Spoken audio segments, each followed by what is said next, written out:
میں ثابت کر سکتا ہوں کہ وہ چودھری عزیز کی آواز نہیں ہے، وہ سارا ان 9 سربازوں کا رچایا ہوا ڈرامہ ہے۔ وہ ڈرامہ ہے آصف جاں۔ پاشے کی اس بات کا جواب ایک بھرپور ٹھوکر کی صورت میں تھا۔ آصف کی یہ بھرپور ٹھوکر پاشے کے چہرے پر لگی اور وہ خون اگلنے لگا۔ دیکھتے ہی دیکھتے اس کی ٹھوڑی اور گردن لہولہان ہو گئی۔ یہی وقت تھا جب آصف جاں کے 4-5 محافظ سلوکی ہاؤنڈز کتوں کی زنجیریں تھامے ہوئے موقع پر پہنچ گئے۔ ان مصری کتوں کی دمیں تیزی سے گردش کر رہی تھیں۔ ان کی آنکھیں اپنے اندر تاریک براعظم افریقہ کی ساری پراسراریت اور ہلاکت آفرینی سمیٹے ہوئے تھیں۔ یہ بڑی خوفناک آنکھیں تھیں۔ انہیں دیکھ کر جسم میں جھرجھری جاگتی تھی۔ یقیناً ان آنکھوں کو دیکھ کر موکھل پاشا کا پتا پانی ہو گیا۔ مدھم دھوپ میں میں نے دیکھا کہ پاشا کا رنگ ہلدی ہو گیا ہے۔ اس نے اپنی اذیت ناک موت کو بالکل اپنے سامنے دیکھ لیا تھا۔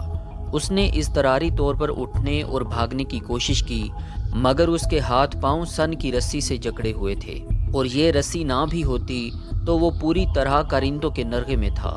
وہ بے بسی کی انتہا کو چھو گیا۔ اس کے منہ سے بے ساختہ ڈری ڈری آوازیں نکلی۔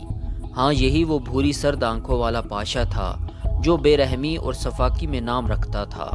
اس نے ایک معمولی گناہ کی پاداش میں ایک پورے خاندان کو آتش بازی کے بارود سے اڑا دیا تھا۔ اس کے رائل بنگلہ ٹائیگر نے کئی بے گناہوں کے جسم ادھیڑے تھے، اور سمینہ جیسی کئی لڑکیاں اس کے پنجوں میں چڑیا کی طرح پھڑپھڑائی تھیں اور رہائی کی بھیک مانگتی رہی تھیں۔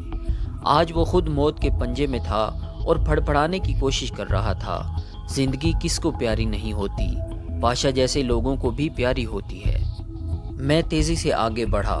نہیں آصف جاں، آپ اس کے خون سے ہاتھ نہ رنگو، اسے قانون کے حوالے کرو، یہ پھانسی کے پھندے سے بچ نہیں سکے گا۔ تم پیچھے ہٹ جاؤ خاور، آصف جاں دھاڑا، تمہارا یہاں کوئی کام نہیں ہے۔ اس سے پہلے کہ میں مزید کچھ کہتا یا کرتا، آصف جاں کا اشارہ پا کر اس کے کارندوں نے پاشے کو دھکیل کر چند قدم دور ایک چھوٹے سے گڑھے میں پھینک دیا۔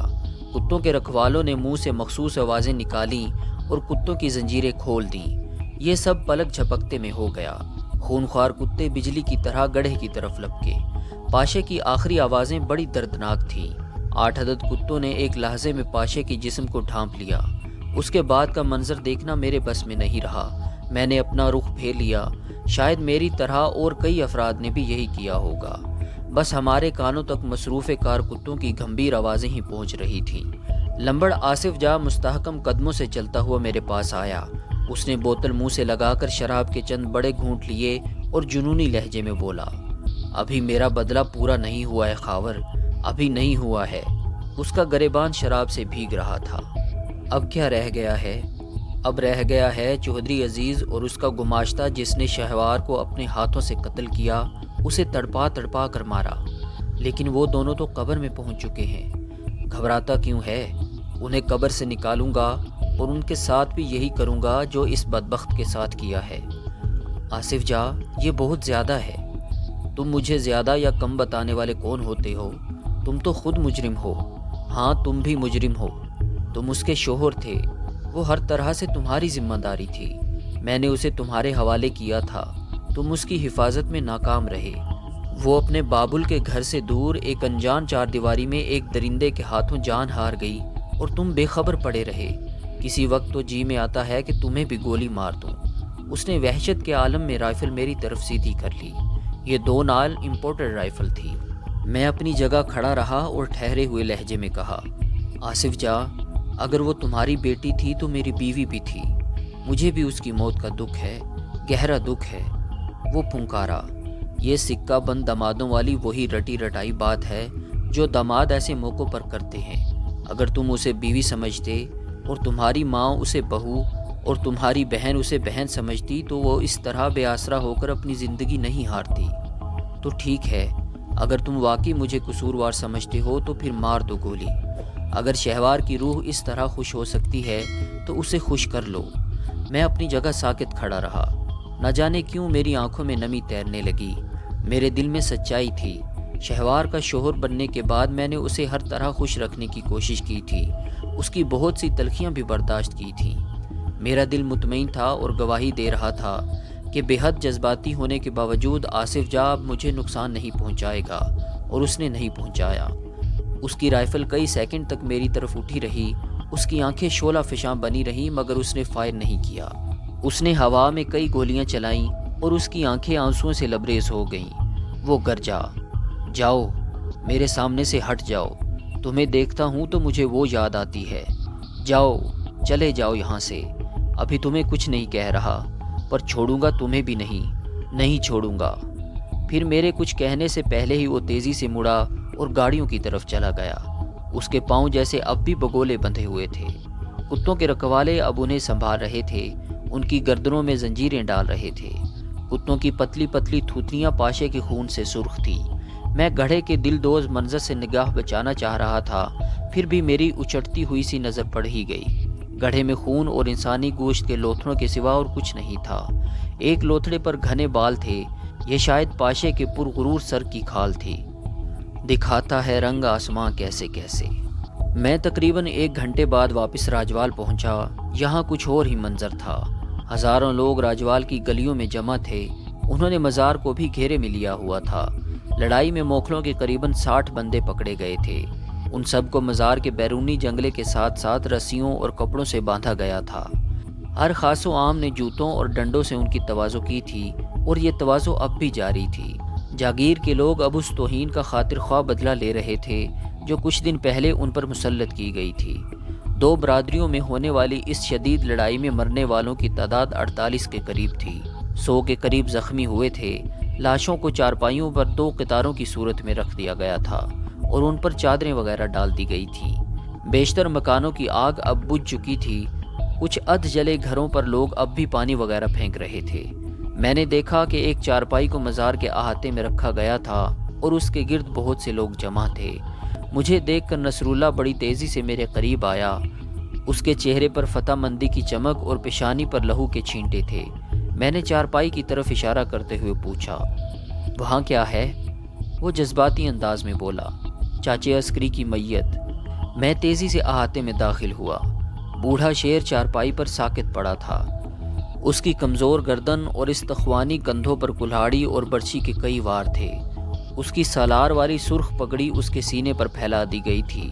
وہ خود تو زیادہ نہیں لڑ سکا ہوگا مگر وہ دوسروں کو لڑنے کا حوصلہ دے گیا تھا۔ وہ بیش بہا تھا۔ لوگوں نے مجھے دیکھا تو میرے گرد اکٹھے ہو گئے، پھر ان کی تعداد بڑھتی گئی۔ ان کے چہرے تمتما رہے تھے، وہ فلک شگاف نعرے لگا رہے تھے۔ ان نعروں میں میری ستائش تھی، موکھلوں کے لیے نفرت تھی اور ان سے انتقام کا مطالبہ تھا۔ لوگوں کا ہجوم بڑھتا جا رہا تھا۔ پھر مجھے رونق علی نظر آیا۔ وہ مجمع چیرتا ہوا میری طرف بڑھ رہا تھا، جیسے کوئی بدمست ہاتھی گنے کی فصل رونتا ہوا آ رہا ہو۔ اس کے چہرے پر بلا کی چمک تھی۔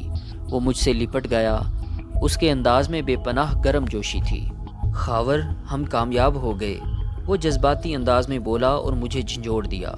تم ٹھیک ہو نا؟ میں نے اسے ٹٹولتے ہوئے پوچھا۔ تم ٹھیک ہو تو میں بھی ٹھیک ہوں۔ لوگوں کے شور میں کان پڑتی آواز سنائی نہیں دے رہی تھی۔ میں نے بلند آہنگ میں پوچھا، جن عورتوں کو موکھلوں نے پکڑا تھا ان کا کیا بنا؟ وہ زیادہ نہیں تھیں، بس 3 تھیں۔ انہیں حاجی فیروز کے گھر کے پاس ہی ایک کمرے پہ بند کیا گیا تھا۔ انہیں چھڑا لیا ہے لوگوں نے۔ لوگوں کے نعرے فلک شگاف ہوتے جا رہے تھے۔ وہ موکھل پاشا کو گالیاں دے رہے تھے اور مطالبہ کر رہے تھے کہ اسے پکڑنے اور جان سے مارنے کے لیے ابھی اور اسی وقت موکھلوں کے پنڈ پر حلہ بول دیا جائے۔ میں لوگوں کے درمیان سے راستہ بناتا ہوا اس چبوترے پر چڑھ گیا جو حویلی کے عین سامنے واقع تھا۔ میں نے کبھی تقریر نہیں کی تھی، نہ ہی تقریر کا ڈھنگ آتا تھا۔ میں نے ہاتھوں کے اشارے سے لوگوں کو خاموش ہونے کا اشارہ کیا اور جب بار بار درخواست کے بعد وہ خاموش ہوئے تو میں نے کہا، میرے ساتھیوں، ہم نے جوش کے وقت جوش دکھایا ہے اور ہمیں دکھانا بھی چاہیے تھا، لیکن اب ہوش کا وقت ہے۔ جو غلطی موکھلوں نے کی ہے وہ ہمیں نہیں کرنی چاہیے۔ ہمیں فی الحال یہاں سے نکلنے اور ان کے گھر میں گھسنے کی کوئی ضرورت نہیں۔ اور جہاں تک موکھل پاشا کی بات ہے تو آپ سب کے لیے میرے پاس ایک اچھی خبر ہے۔ ہجوم میں چہمگوئیاں ابھریں اور سرگوشیوں کی بھنبھناہٹ سنائی دی۔ میں نے ذرا توقف سے کہا، قدرت نے ہماری مدد کی ہے۔ دودھ کا دودھ اور پانی کا پانی ہو گیا ہے۔ قلعہ والا کے لمبڑ آصف جاں کو بھی پتہ چل گیا ہے کہ اس کی بے گناہ بیٹی کے قاتل کون ہیں۔ آپ سب کو سن کر بڑی حیرانی ہوگی کہ موکھل پاشا اپنے برے انجام کو پہنچ گیا ہے۔ وہ ابھی تھوڑی دیر پہلے مارا گیا ہے۔ ہجوم میں شور ابھرا۔ یہ خبر سب کے لیے حیرت ناک تھی۔ کسی نے پکار کر کہا، کہاں مرا؟ کس نے مارا ہے؟ اس کی لاش یہاں سے 4-5 میل دور رخ پور کے ایک زمیندار کے ڈیرے پر پڑی ہے۔ میں خود اسے اپنی آنکھوں سے دیکھ کر آ رہا ہوں۔ مجھے ہجوم کے چہرے تمتمائے نظر آئے۔ شاید یہ وہی تمتماہٹ تھی جو خون خوار بنگالی ٹائیگر کی موت کے وقت نظر آئی تھی۔ کسی نے پرجوش لہجے میں پوچھا، کس نے مارا ہے اسے؟ میں نے جان بوجھ کر آصف جا کا نام وضاحت سے نہیں لیا۔ میں نے کہا، وہ بھاگ رہا تھا، لمبڑوں نے اپنے کتے اس کے پیچھے لگا دیے، انہوں نے چیر پھاڑ دیا، ٹوٹے ٹوٹے کر دیا ہے اسے۔ اس خبر نے لوگوں میں جوش بھر دیا۔ انہوں نے مجھ پر سوالات کی بچھاڑ کر دی۔ ان میں بہت سے ایسے تھے جو ابھی اور اسی وقت پاشے کی مسخ شدہ لاش دیکھنا چاہتے تھے۔ وہ زوردار نعرے لگانے لگے۔ راجوال کا میلہ بری طرح اجڑ گیا تھا، مگر جب دل میں خوشی ہو تو اجڑے ہوئے میلے بھی اداس نہیں کرتے، اور لوگوں کے دلوں میں خوشی تھی۔ ارد گرد موجود لاشوں اور زخمیوں کے باوجود خوشی تھی۔ میرا جسم زخموں سے چور تھا۔ اب تک تو حالات کی سنگینی مجھے بھگاتی پھر رہی تھی اور میں اپنی جسمانی حالت سے غافل تھا، مگر اب جب سوچنے اور محسوس کرنے کی مہلت ملی تھی، میرے سارے درد ابھر کر سامنے آ گئے تھے۔ نصر اللہ اور چودھری یعقوب وغیرہ کو ضروری ہدایات دینے کے بعد جب میں حویلی کے مہمان خانے میں پہنچا تو والدہ اور عارفہ میری حالت دیکھ کر پھوٹ پھوٹ کر رونے لگیں۔ خاص طور سے والدہ کی حالت تو غیر ہو گئی۔ وہاں ایک آئینے میں میں نے خود کو دیکھا تو مجھے بھی اپنی حالت پر یقین نہیں آیا۔ قلعہ والا میں لمبڑ آصف جا کے بہیمانہ سلوک نے میرا حلیہ بگاڑ رکھا تھا۔ چہرے پر نیل اور غیر معمولی ورم تھا۔ پورے جسم پر کوڑوں کی مار کے نشانات تھے اور ان میں سے کچھ نشان ابھی تک انگاروں کی طرح دہک رہے تھے۔ میرے پاؤں نہایت گرم پانی سے جلا دیے گئے تھے۔ ان پاؤں کے آبلے بھاگ دوڑ میں پھوٹ چکے تھے اور خون رس رہا تھا۔ ران کا پرانا زخم بھی تازہ ہو گیا تھا اور قبرستان کے قریب جنگلی سور کی خوفناک ٹکر سے لگنے والی چوٹ بھی اپنی موجودگی کا پتہ دیتی تھی۔ مجھے یقین نہیں آیا کہ میں پچھلے 48 گھنٹے میں اسی جسمانی حالت کے ساتھ ساری بھاگ دوڑ کرتا رہا ہوں۔ بیبے جی میرے زخموں پر مرہم لگاتی جاتی اور روتی جاتی تھیں۔ اللہ کرے کچھ نہ رہے ان ظالموں کا، میرے پتر کو خونہ خوں کر دیا ہے، کوئی اس طرح تو ڈور ڈنگروں کو بھی نہیں مارتا۔ عارفہ سسک کر بولی، آپ اسپتال چلے جاؤ باجی، وہاں زیادہ اچھا علاج ہو جائے گا۔ میں نے زبردستی مسکراتے ہوئے کہا، بیبے جی کے ہاتھ سے زیادہ میرے لیے کسی ہاتھ میں شفا نہیں ہے۔ یہ تو مجھے خالی مٹی بھی لگاتی رہیں تو میں 2-4 دن میں بھلا چنگا ہو جاؤں گا۔ بیبے جی اور عارفہ نے رات تک میرے لیے بہت کچھ کیا۔ گرم وٹے اور نمک کی ٹکور کی، ہلدی ملا گرم دودھ پلایا، مولوی بشارت کا دیا ہوا مرہم لگایا اور ساتھ ساتھ بیبے جی نے بہت سی صورتیں بھی پڑھ کر پھونکی۔ ابھی تک بلقیس کی صورت نظر نہیں آئی تھی، تاہم مجھے امید تھی کہ وہ بہت جلد یہاں کا چکر لگائے گی۔ فی الوقت میرے ذہن میں 2 پریشانیاں زیادہ ہلچل مچا رہی تھیں۔ میری نگاہوں کے سامنے رہ رہ کر قلعہ والا کے اس عقوبت خانے کے مناظر گھوم رہے تھے جہاں سے میں نکل کر آیا تھا۔ یقین نہیں آ رہا تھا کہ میں نے وہ سب کچھ جاگتی آنکھوں کے ساتھ دیکھا ہے۔ زنجیروں میں بندھے ہوئے وہ افراد جو جانور جیسی زندگی گزار رہے تھے، انہیں جانوروں کے طویلے میں ہی رکھا گیا تھا اور ان کو بدترین اذیت دی جا رہی تھی۔ ان کا قصور صرف یہی تھا کہ وہ بدقسمتی سے آصف جا کی وحشت کے ہتھے چڑھ گئے تھے۔ آصف جا کے جنون نے ان لوگوں کو صرف داماد کے روپ میں دیکھا تھا۔ اب یہ افراد نہ صرف خود غیر معمولی تکلیف کا شکار تھے، بلکہ ان کے رشتہ دار عورتوں کو بھی تشدد کا نشانہ بنایا جا رہا تھا۔ لمبڑ آصف کے نزدیک یہ خواتین صرف خواتین نہیں تھیں، یہ نندیں اور ساسیں وغیرہ تھیں۔ عجیب دیوانہ پن تھا، اور طویلے میں بند باؤ ارشد جیسے لوگوں کا کہنا تھا کہ اس دیوانے پن کی اصل وجہ میں ہوں۔ یہ میں ہی ہوں جو آصف جا کی لاڈلی بیٹی کو اپنے گھر میں خوش نہ رکھ سکا اور آصف جا کے سینے میں پلتی ہوئی وحشت پھیلتی چلی گئی۔ مجھے دوسری فکر موکھل پاشا کی طرف سے تھی۔